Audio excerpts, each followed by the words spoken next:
네, 안녕하세요. 우파 사나이입니다. 민주당의 내년 총선 공천 룰이 확정되었다는 소식이 있어서 바로 지금 영상 녹음을 시작했습니다. 이래저래 딜레마에 빠져 있는 모습입니다. 민주당이 공천 룰이 확정되었는데 민주당 말로는 부적격자에 대한 심사를 강화했다. 그리고 도덕성 기준을 강화했다라고 공식 발표를 했습니다. 하지만 내용을 보면 전혀 그렇지 않다는 걸 일반적인 국민이라면 모두 알 수 있을 것 같습니다. 하지만 내용을 보면 전혀 사실이 아니기 때문에 대체 어떤 기준을 강화했는지 한번 보도록 하겠습니다. 현재 민주당 당대표 이재명 그리고 조국 등 현재 범죄 혐의로 재판을 받고 있는 이들에 대해 총선에서 배제할 수 있는 조항을 아예 통으로 삭제했다라는 게 포인트라고 보시면 되겠습니다. 민주당이 4년 전에 썼던 국회의원 후보 선출 규정을 보면요. 금고 이상의 형 또는 벌금형이 확정되거나 하급심에서 유죄 판단을 받고 재판을 받고 있는 자를 부적격 처리할 수 있다라고 했지만 이번 총선 룰에서는 이 규정을 아예 통으로 삭제해버렸습니다.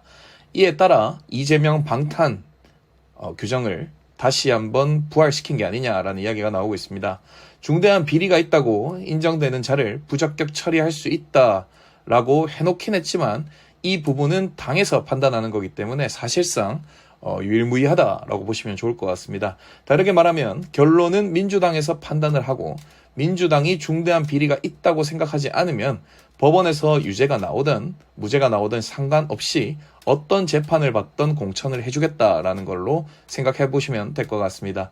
유죄 판결을 받은 범죄자를 살려주자, 결격 사유를 없애서 이걸로 공천을 못 받는 경우를 없애주자, 이런 내용이다라고 보시면 좋을 것 같습니다. 하지만 형이 확정되는 사람들에 대해서는 부적격 처리하겠다라고 민주당에서는 반박을 하고 있습니다. 자, 그럼 여기서 형이 확정되는 것이 무엇이냐?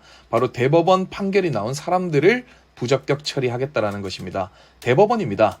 대한민국은 1심, 2심, 대법원 판단까지 이렇게 세 가지 요소로 구성이 되어 있는데요. 이 중에 대법원 판단까지 나온 경우에만 부적격 처리를 하겠다라는 겁니다. 이 대목에서 민주당은 자신의 당원 중 범죄자들에게 길을 터주겠다라고 공식적으로 선언했다라고 보셔도 좋을 것 같습니다. 기존 조항은 1심에서 유죄를 받고 2심 재판을 받고 있는 사람이 공천을 받으려면 검증위를 거쳐야 했고 최고위에서 의결을 받아야 했습니다. 이재명이 여러 기소 혐의에 대해서 총선 전에 유죄가 나왔는데 출마를 한다. 원래 같은 경우에는 최고위에서 의결을 받아야 되기 때문에 공천받기가 어려운 구조였습니다. 하지만 현재 변경된 공천 룰에 의하면 대법원 판단이 나온 것이 아니기 때문에 공천받는데 아무 문제가 없다. 이에 따라 이재명 방탄 룰이 아니냐라는 이야기가 나오고 있습니다.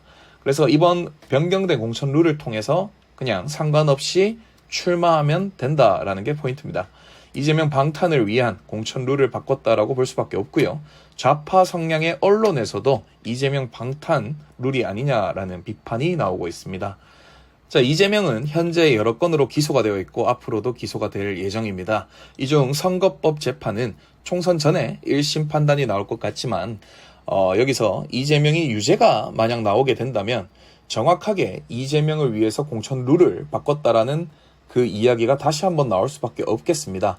기존의 룰에 의하면은 이재명은 출마가 불가능하지만 현재 바뀐 룰에 의하면 이재명은 공천을 받는데 아무 문제가 되지 않기 때문에 비판의 대상이 될 것 같습니다. 노웅래, 이수진, 윤미향, 김남국 이런 기타 민주당 소속 많은 범죄자들이 이 조항의 혜택을 받게 될 것입니다. 이번 민주당 공천 룰의 가장 큰 수혜자는 그럼 누구냐? 바로 이재명이냐? 당연합니다. 이재명도 맞지만 일각에서는 조국이라는 이야기가 나오고 있습니다. 조국은 이미 1심에서 징역 2년을 선고받은 범죄자입니다. 그러나 민주당의 공천 룰을 통해서라면 대법원 판결까지 적어도 4년 이상의 시간을 걸릴 것으로 판단되기 때문에 아마 조국이 내년에 총선에서 출마해서 당선이 되더라도 국회의원 임기를 다 채울 가능성이 높을 것으로 보입니다. 최근 조국 출마에 대한 기사가 많이 나오고 있는데요. 조국 출마에 대해 민주당에서 현재 여론의 눈치를 보고 있다고 보시면 좋을 것 같습니다. 조국은 무조건 당선이 되는 곳으로 아마 민주당에서 공천을 해주지 않을까라고 전문가들이 예상을 하고 있고요. 심지어 조국의 딸인 조민도 출마할 수 있다라는 이야기가 나오고 있습니다. 민주당이 전형적으로 간을 보고 있다라고 보시면 좋을 것 같고요. 조민은 이런 이야기를 하고 있습니다. 의사로서의 꿈을 버리지 않았다라고 이야기를 하고 있지만 만약 재판부의 판단에 따라 의사 면허가 날아가게 된다면 결론은 SNS 스타에 이어 총선에도 출마할 수 있다라고 이야기를 하는 것처럼 들린다라는 겁니다. 민주당은 진지하게 조국을 공천하는 것을 고려하고 있다라고 볼 수 있고요. 여전히 조국의 강을 건너지 못하고 있는 것 같습니다. 네, 아니죠. 조국의 강을 건너다가 아마 다시 돌아오고 있는 게 아닐까 싶고요. 이런 조국 때문에 정권까지 뺏겨놓고 조국을 다시 공천하면 총선 말아먹는다는 이야기가 내부에서도 나오고 있지만 민주당은 조국이 여전히 뭘 잘못했는지 모르기 때문에 조국은 무죄라고 주장하는 민주당원들이 얼마나 많습니까? 이 사람들은 여전히 대한민국 법원의 판단도 무시하고 대한민국 법원이 썩은 거다라고 이야기를 하며 조국의 무죄를 주장하고 있습니다. 민주당은 조국을 통해서 지지 결집을 모을 수 있지 않을까라는 생각을 하고 있는 것 같습니다. 우리 우파 입장에서는 조국이 나오면 어떨까요? 당연히 조국이 나오면 우파가 내년 총선에서 과반을 넘길 수 있지 않을까라는 생각이 듭니다. 조국이라는 이런 단지 강성 지지층을 위한 이런 사람들을 범죄자임에도 불구하고 공천을 한다면 이게 반사이익으로 국민의힘에게는 더 좋지 않을까 싶습니다. 민주당은 이제 범죄 집단화가 되어가고 있는 것 같습니다. 당 전체가 이재명화 되어가고 있다라고 볼 수 있고요. 이제 이재명만 지킬 수 있다면 수십 년 된 그 민주당의 자존심도 버릴 수 있는 무서운 집단이 되어가고 있습니다.